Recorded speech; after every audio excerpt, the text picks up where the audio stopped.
Louis-Antoine Lemire, journaliste indépendant, chroniqueur à l'émission A2M, particulièrement sur le monde du sport. La dernière fois qu'on s'est parlé, c'est il y a une semaine d'ailleurs, on parlait de la nouvelle équipe de la ECHL à Trois-Rivières. Il y a eu du nouveau depuis, là. Oui, ben le logo, le nom de l'équipe a été dévoilé. Ce sera les Lions de Trois-Rivières. Je ne sais pas si tu as eu la chance de regarder ce logo-là. Julien, c'est complètement magnifique. Ah oui, il est beau, là. Il est très, très beau. Très, très beau. Bravo là, au concepteur du logo. Puis je ne sais pas si tu le savais, là, je m'adresse aux diplômés en histoire en toi.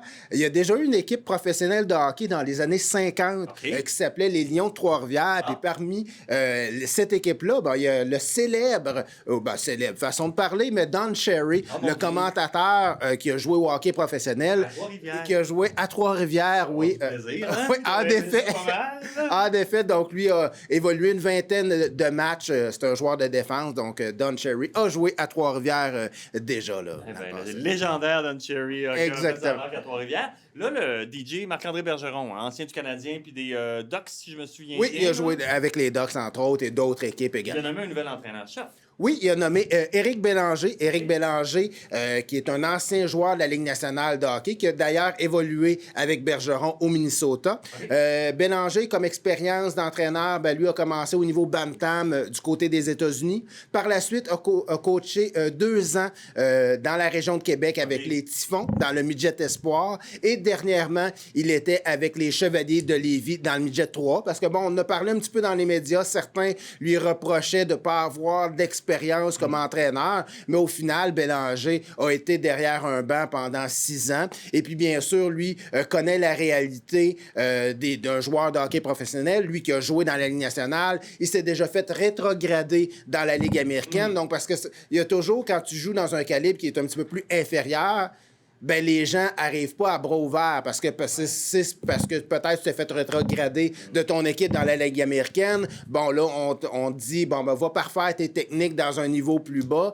Ben, t'es pas heureux de ça. Alors, c'est sûr que lui, il va devoir négocier avec tout ça. Également, tu dois négocier avec le fait qu'il y a des joueurs qui vont être un call-up, comme on appelle en bon français, donc appelés à remplacer dans un calibre supérieur. Donc, un alignement qui va bouger là, très fréquemment. L'alignement est très fluide.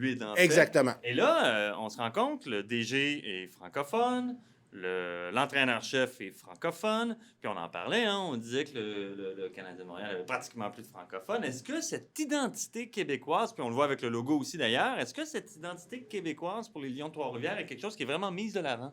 Ah oui, c'est très, très important. Déjà là, tu fais référence au DG et à l'entraîneur-chef. Et l'entraîneur a déjà commencé à regarder des matchs.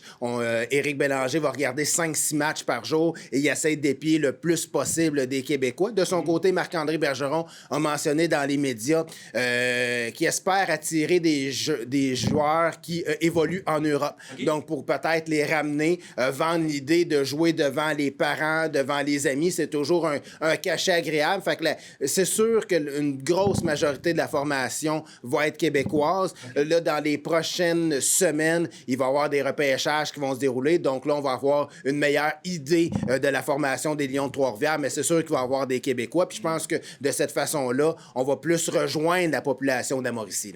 C'est intéressant, hein? Tu faisais la comparaison avec les joueurs en Europe. On en parlait avant le début de l'entrevue. On regardait un peu les salaires, les choses. Finalement, ceci dit, les salaires en Europe sont supérieurs à ce qui se passe dans la ECHL. Là. Fait que, il faut trouver d'autres arguments que juste le salaire pour ramener du monde. Exactement. Donc, c'est ça. C'est vraiment la fibre québécoise. Souvent, ces gens-là, oui, ont joué devant les parents amis au niveau Bantam, au niveau midget, au niveau junior majeur, des fois, tu peux te ramasser à Cap-Breton, donc tes proches viennent pas toujours te voir jouer. Alors, c'est ce côté-là de jouer à la maison, de jouer chez nous. Ben, c'est de cette façon-là que les joueurs vont peut-être être attirés par la formation des Lions. Faut pas oublier, Julien, que cette formation-là est affiliée au Canadien de Montréal. Donc, évidemment, tu as le Lion. Après ça, tu as le Rocket à Laval dans la Ligue américaine. Puis par la suite, tu as le Canadien de Montréal.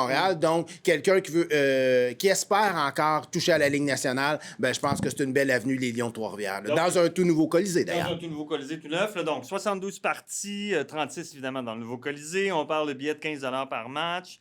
Là, la réponse du public semble déjà très bonne. Évidemment, c'est la nouveauté, on verra. Oui, c'est ça. Après un an ou deux, on verra si la popularité est aussi se maintient, là, Le finalement. niveau de la ECHL? Le niveau, Steve Turcotte du Nouvelliste a parlé avec deux anciens de la Ligue de hockey junior majeur du Québec. Au niveau de la ECHL, c'est une coche au-dessus du hockey universitaire. On sait que les Patriotes de Trois-Rivières, le QTR. Et par contre, au niveau de talent, c'est un petit peu moins élevé que la Ligue nord-américaine de hockey. Pourquoi? Parce que dans la Ligue nord-américaine, des fois, il y a des anciens de la Ligue nationale qui évoluent dans ce calibre-là. OK. Louis-Antoine, encore une fois, merci beaucoup. On se parle bientôt. À bientôt, Julien. Longue vie au Lion, hein? Longue vie au Lion. Yes, Une merci. équipe avec du mordant. Oui, voilà. Merci.